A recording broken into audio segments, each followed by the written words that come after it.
At this time, Ebiye was carrying her third pregnancy, and the prophet had told them that she will also miscarry this pregnancy like the previous two. Evil woman. I thought you were a saint. So your plan is to destroy my brother's life, eh? Tonye said, throwing insults at Ebiye.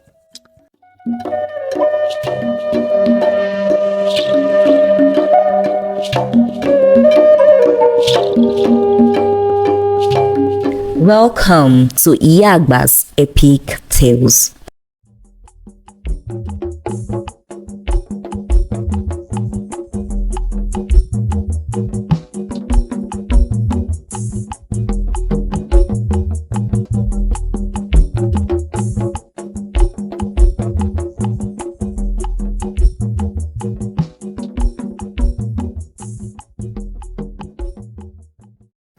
In a small village lived a young beautiful woman called Ebiye. Ebiye had just gotten married to her husband, Tekena. They had been and still were so much in love for some time now, and as such, decided to get married and spend their lives together. Ebiye and Tekena got to know themselves through their older sisters, Swaton and Tari. Swaton is Tekena's older but not only sister, and Tari is Ebiye's older and only sister. Swaton and Tari have been very good friends since their teenage years. No one can really tell how their friendship started, but over the years, it had blossomed and they now address themselves as sisters. Tekena had been in the city of Port Harcourt for many years as their uncle, who is a big businessman, had adopted him when he was still a young child. Tekena had also learnt about business from his uncle, and so when he was old enough and done serving his uncle, he decided to return back to his village to open a big supermarket, since his village does not have one. It was this time Tekena saw Ebiye. She and her older sister had visited Swaton one afternoon after Tekena had just returned few days earlier. Immediately Tekena saw Ebiye, he liked her and was able to win her heart. At first, when Tekena informed Swaton that he wants to marry Ebiye, Swaton had objected. You cannot marry Ebiye or anyone related to Tari, Swaton said. Why is it so? Tekena asked, but Swaton would not tell him. Saying that Tekena's mind was made up about making Ebiye his wife, Swaton finally agreed. As a matter of fact, she took the old marriage plans upon her and worked tirelessly to ensure that the marriage ceremony was successful. But why had you objected earlier to the idea of them getting married? Tonye asked Swaton. Tonye is also Tekena's sister. She is the youngest amongst the three siblings. Tonye was yet to marry and so still lives in their father's compound. Swaton had been married before but had been separated from her husband after being married to him for 2 years, and so all of them lived in their father's compound. Yes, why had you objected to my marriage with Ebiye earlier, and why did you change your mind now? Tekena inquired.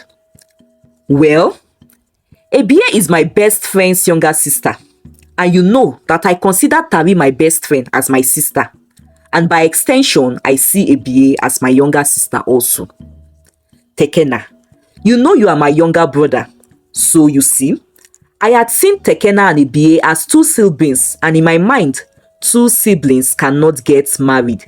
So, that is why I had objected. But I just have to realize that the both of you are not really related by blood after all, and that is why I have accepted it now, Swaton explained to her siblings. Oh, now we understand, Tonye and Tekena replied. Tekena and Ebiye's marriage ceremony went well, and so did their first 18 months of marriage, until Ebiye had two miscarriages. At first, Tekena felt bad and pitied his wife and was not happy about the miscarriages. But one day, a prophet had visited their house and revealed that Ebiye had been secretly pregnant many times in the past and had also secretly aborted the pregnancies. And that is why she is not and would not be able to carry any pregnancy to full term. Tekena was devastated and confused by this revelation. But Ebiye was a virgin when he married her. How come all these things the prophet is saying now? He reasoned in his heart. You must be thinking that all I have said might be a lie because you met her as a virgin when you married her. But that is a lie also. She deceived you by using a medicine she got from a juju man that will make her be like a virgin when you two meet, the prophet said. Ebiye, who was now kneeling and crying, denied all what the prophet had said. But the expression from everyone shows that they do not believe she is innocent, but that they have believed what the prophet is saying. And that is how the whole problem began. Tekena was angry at Ebiye for deceiving him, and so was Tonye. At this time, Ebiye was carrying her third pregnancy, and the prophet had told them that she will also miscarry this pregnancy like the previous two. Evil woman, I thought you were a saint. So your plan is to destroy my brother's life, eh? Tonye said, throwing insults at Ebiye. Keep your mouth shut and get out of here. What do you know about marital issues? Swaton said, scolding Tonye and protecting Ebiye from Tonye's angry outburst. Apparently, Swaton is the only one who did not believe what the prophet had said concerning Ebiye. Do not worry, my dear. I believe you. There is no way you could have done all these things they are accusing you of. So, I will speak to my younger brother on your behalf, Swaton said, comforting Ebiye. Well, things did not get any better for Ebiye. Her husband started avoiding her, and when she tries to talk to him, he would push her away. Ebiye was miserable, and being pregnant at the time made it more difficult for her. Tonye never failed to make her feel more miserable. She would make remarks or sing songs insulting Ebiye and calling her a whore. At times, she would splash soapy water on Ebiye, saying that she's trying to make Ebiye clean because she is a filth. This and many more demeaning things she did to Ebiye. Ebiye grew tired and begged that her elder sister come take her away. No now, my friend. Have you forgotten that Ebiye isn't just my brother's wife? She is my younger sister also. Don't worry. You do not have to take her away. I am taking care of things here, Swaton said, assuring Tari her friend and making her believe that she was in good hands. And so, Tari left without taking Ebiye with her that day. But the troubles did not stop, and there was barely much Swaton could do to make her brother change his mind and Tonye from throwing insults at Ebiye. At least, she could not lock Tonye's mouth and stop her eyes from looking at Ebiye in a disdainful manner. All she was able to do was just to shout and scold her younger siblings, and all that did not stop them from behaving rudely and badly to Ebiye. Swaton kept supporting and comforting Ebiye, and Ebiye was grateful that at least there was still one person in the house who believes her and had been there for her. Swaton would take food to her and tell her to eat and to stop thinking. Then, she would massage Ebiye's feet and tell her jokes to try to lighten her mood. Thank you, Auntie. I am grateful that I have you and that you have stood by me, Ebiye would always say slowly to Swaton. One afternoon, Swaton had taken food to Ebiye as usual. Eat, my darling. I am on my way to the women's meeting and would come check on you when I return, okay? Swaton said to Ebiye and left. It was hot that afternoon, and so Ebiye took the food and decided to go eat outside. Unfortunately, while she was about to balance herself well and eat the food, the plates fell from her hands, spilling all the food to the ground. Ebiye was sad, but there was nothing she could do. She decided to pack the spilled food and throw it away. But just as she was about to pack the food, the dog in the compound came around and started eating the food. This dog must be hungry, oh. Toyin may not have given it food yet today, Ebiye said to herself. And so, she allowed the dog to eat the food. At least, it was not going to be a total waste, she said after all. Some minutes later, after the dog finished eating the food, it started screaming and wailing in pain. What could be wrong with this dog? Ebiye said, surprised at the sudden agony of the dog. And then, the dog started bleeding profusely. Ebiye was worried, and then she remembered that the dog was also pregnant. Before Ebiye could wrap her head and think of how to save the dog died.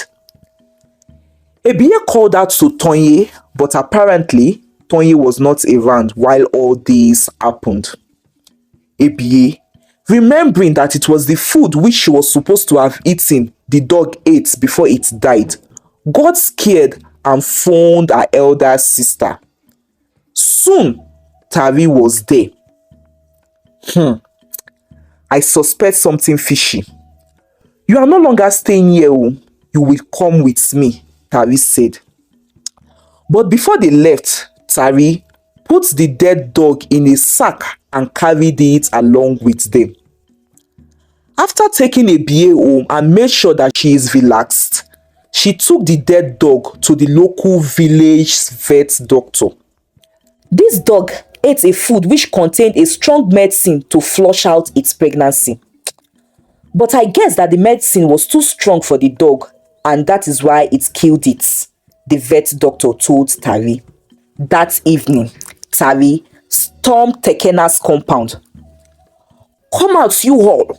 Everyone in this compound, come out!" Tari yelled.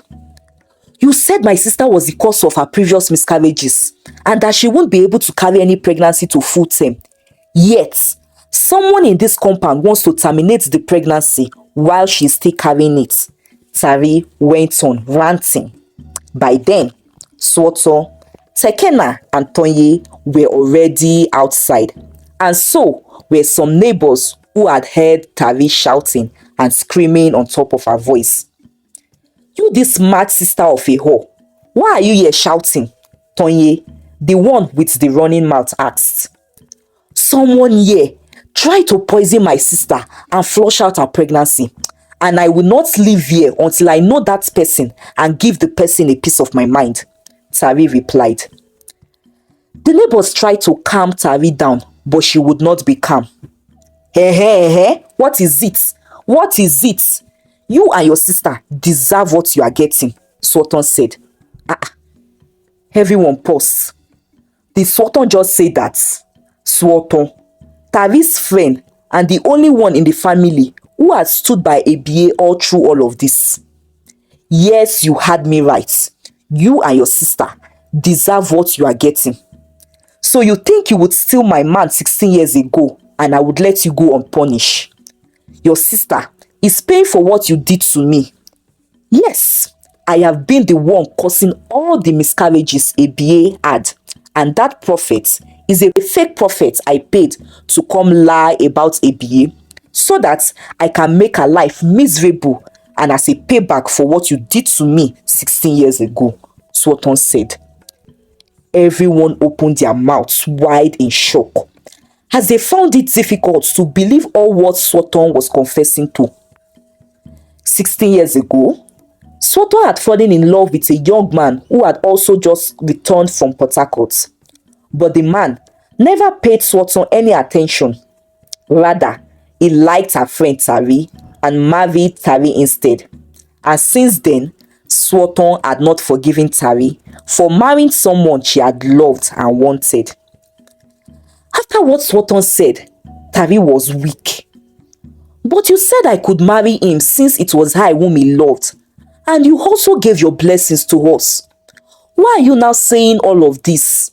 Tari asked, crying as she was already heartbroken by what her supposed best friend just revealed. "Lie. I can never and will never forgive you for that," Swaton said. Apparently, this was the actual reason Swaton had objected to the marriage earlier, and not because of the story she had cooked up. Tekena, who had been quiet all along, fell to the ground and sat down. "So, I doubted my wife, and even when she kept telling me that she was innocent all along. I am such a big fool and a wicked husband," he said. Toyin also felt bad. She had behaved so badly to Ebiye, who was so sweet and innocent, all because her own sister had refused to let go of the past. Tekena and Toyin went to Tari's house to plead with Ebiye to forgive them and to return home. But unfortunately, Ebiye was unable to forgive him, as she also lost the third pregnancy she was carrying as a result of the whole stress they had put her through. She asked that the marriage between her and Tekena be dissolved, and her family returned the bride price to them. Ebiye found love in another man a year later, and 9 months after, their union was blessed with a set of twin boys. Tekena never forgave Swaton for ruining his marriage. Swaton was avoided by everyone in the village, as they tagged her an evil woman who never lets go. She was left all alone for years, and she died a sad and lonely woman. The end. I hope you enjoyed the story and have learned a thing or two from it.